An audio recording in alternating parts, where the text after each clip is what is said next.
Hi, in this video we're going to look at the MailChimp panels and tools and menu systems, and also how to set up your first audience. So this is the main MailChimp dashboard, and from here you can use the menu system at the top. Campaigns is where you set up your emails to go out to your audience. Templates, exactly what it says, so you can create templates of campaigns and emails that you can reuse time and again. Audience, for anyone who's used MailChimp in the past, it used to be called lists, but they've changed their name to audience. But the audience is basically the subscribers that you have in your MailChimp account. Reports for analytics, looking at the success of campaigns that you've been doing. And content is where your images and anything you've uploaded is being stored. On the right here we have a create button. That is a shortcut to creating emails and ads and so on. Here we have the main profile options, so you have notifications, any notifications that have come from MailChimp, changing your profile information. Connected sites, so if you want to have any automated emails connected to your e-commerce sites, you would need to connect them first using this option. Your account options, which we'll have a look at later, and obviously logging out. Underneath we have a dashboard showing an overview of what's been happening on your MailChimp account and activity. Obviously this is a new account, so we haven't got any activity in there, but that will show you details of campaigns and subscribers and so on. So if we want to create our first audience, we'll click on audience. Now it will actually, when you create your account, it will set up your first audience for you and will subscribe you as your first member. So if we click on view contacts, we can see here that it's gone straight to our Ridgetech Web Solutions list or audience, and it's got my email address within there. Now if I want to change the name of that, I can go into my settings and you can see there's a number of options here, but the first one is audience name and defaults. And from here I can change that, so if I want to call that client list. Okay, now down here, just scrolling down that list, it gives you different options. Now, I always use the double opt-in to make sure I'm GDPR compliant. What double opt-in gives you is when someone subscribes to your mailing list, it will generate a verification email to them, which they have to click on to confirm that they want to subscribe to your list. This is important from a GDPR perspective because it proves that the person who subscribed has access to the email account that they subscribed on, and therefore it just protects you in terms of taking every step to confirm that the person is who they are. So I always say that. And I also enable the GDPR fields, which just puts that information into your subscribe field. And also CAPTCHA. It's worthwhile using CAPTCHA. If you don't know what CAPTCHA is, it's the little sum or the pictures you have to click on or the letters you have to transform, just to protect you from spam bots or robots that will subscribe to your form if you haven't got it on there. Further down we have campaign defaults, so it asks who it's from, so you can put your business name or your Ridgetech, whatever you want in there. The from email address, it does get a bit funny about the email address. It has to be connected to the domain that or account that you're linking to. You can put a default email subject in there. I don't normally bother with those ones, and I don't normally worry about these because we can set these up in a campaign, which we'll show you a little bit later. Down here, your new subscriber notification. This is who gets told when you've got new subscribers. So if you want to be told, if you want to put your email address in there, it will advise you when you get a new subscriber to your list. And the same for people who unsubscribe as well, so you can keep track of that.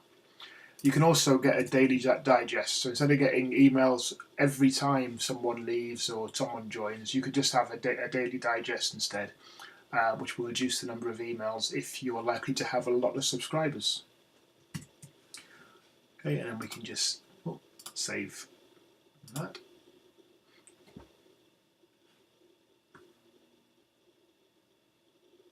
Oh, you can see there that it didn't like the fact I've put an @ sign in there. It is quite fussy, but it does guide you through the process. So I'm just going to change that to be a hyphen. With the @ it thought it was an email address, so take that out. And this time it's liked it. Ta-da! Okay, now our audience form is set up and it's defaulted to a number of fields of information that we want to collect. If we want to change the information that is collected, we have under settings, audience fields and merge tags. So if we click on there, and we can see the fields that are currently in our form. So there's a list of fields. So in our form, we're currently collecting email address, first name, last name, address, phone number, birthday, and so on. This column here tells us whether it's a required field. Now the email is a required field. You can't change that because obviously the whole point of MailChimp is to email people. But the other fields you can have as required as well, which I would recommend for first name, last name. With the address, we're not going to collect that information, so I'm just going to make that's invisible, so it's not going to show on our form.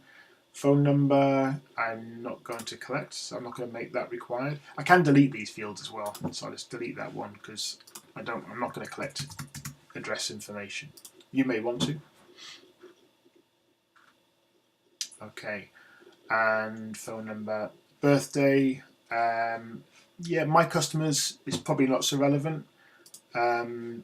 I'm not going to mail them on their birthday. They'd probably think that was weird, but for people who have online shops or want to do gifts, it's probably quite useful information. Okay, and then if I wanted to add a field, I can click on the Add a Field option, and there's a number of options as to what I want to do. So if I wanted to add a drop-down list for choices, I can click on that, and it's given me a drop-down list, so I could just give that a name.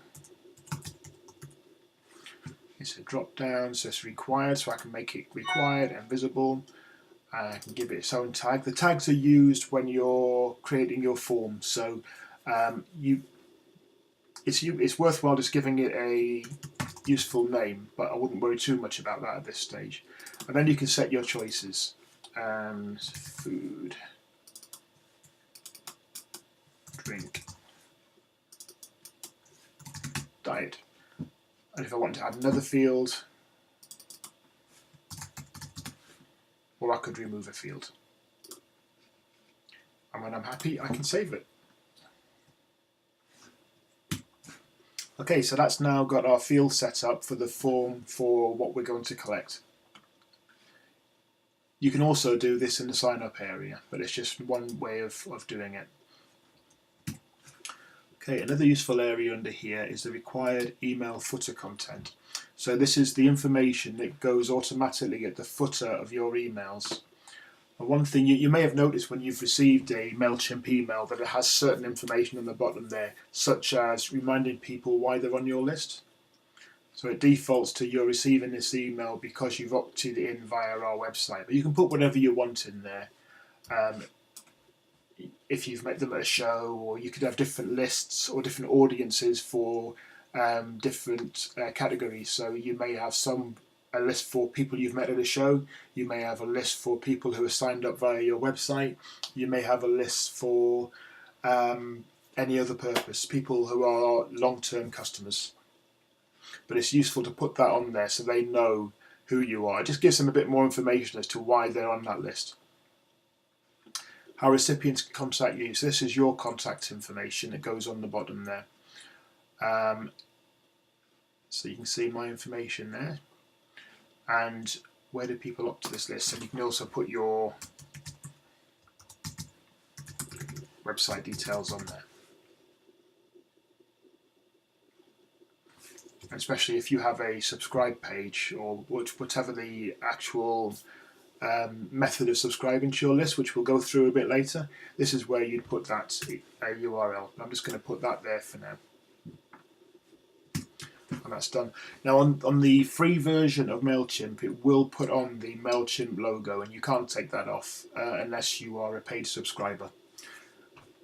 Personally, I don't think it's worthwhile paying the extra money for getting that off, but it's your personal choice.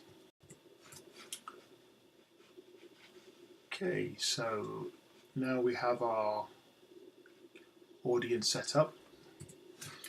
We can go back to see our audience by using the back button, or we can click on audience, or we can just click on the numbers there, and it will go back to our list of subscribers. You'll see on here there's various options. You can export your audience, so if you want to export it to a CSV or an Excel file, you can click on here and export that. It's useful if you've got a lot of subscribers and you want to go through them and maybe sort out who you want to include and get rid of. You can toggle columns, so if you want to remove information and have a put down list, you can do that. Put that back on there. And you can also add contacts here. You can either add a contact manually, add a subscriber, or you can import contacts from an external file. Like I said, just be wary of GDPR compliance if you're adding subscribers manually, because you will need to be able to prove that that person has signed up to your list. And it may be that you keep paper copies of people signing up to that, and that's fine, but just be aware of GDPR. Okay, it is worthwhile at this stage thinking about your marketing preferences and how you're going to manage that. For example, if you want a single list but you want to be able to group people on that list into different sections, it might be worthwhile setting up a group within your list. So going into Manage Contacts and Groups allows you to create a group, and from here you can set a new field on your subscribe form that people can choose from. For example, if I choose the As checkbox, that means that people can select more than one, say, interest group. So as for the example here, so if they are interested, so let's just set a category or a group category called interests and give them the option of, I don't know, so volunteering, paid work, not volunteering, for example. We'll add that group. Oh, sorry, that's just adding another one at the bottom there. We'll save that.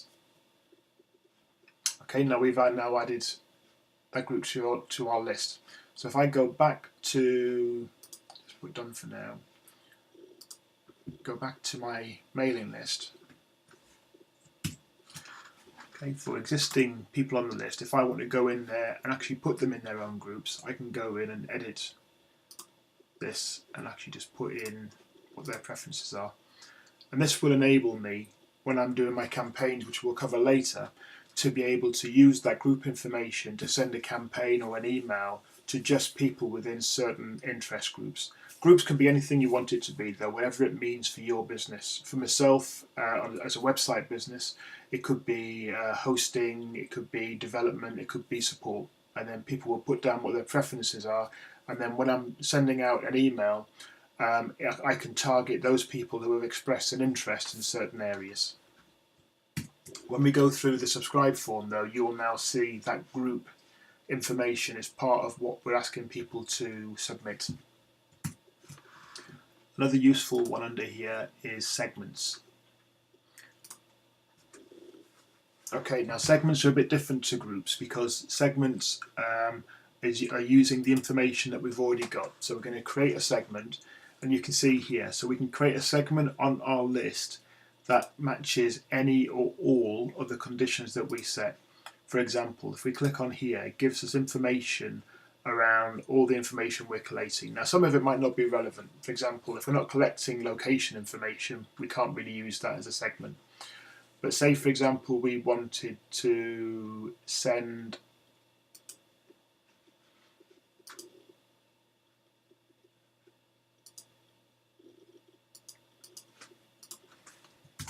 an email to everybody whose first name is Peter. And then we can preview that. It'll give us a list. It'll show us everybody where the first name equals Peter. Now we can save that segment. and we can use that within our campaigns. So I'm just going to call that first name Peter, and we can use that within our campaigns, and we'll see that later on when we come to set up a campaign. We'll see this information being used. Okay, so that's the audience, your first audience list set up. You can have multiple audience lists. You don't have to have a single one, like I said before, if you want to section people off, but you can have a single mailing list, and you can use groups and segments to help manage your campaigns. We're going to cover off the sign-up forms, the sign-up process in the next video.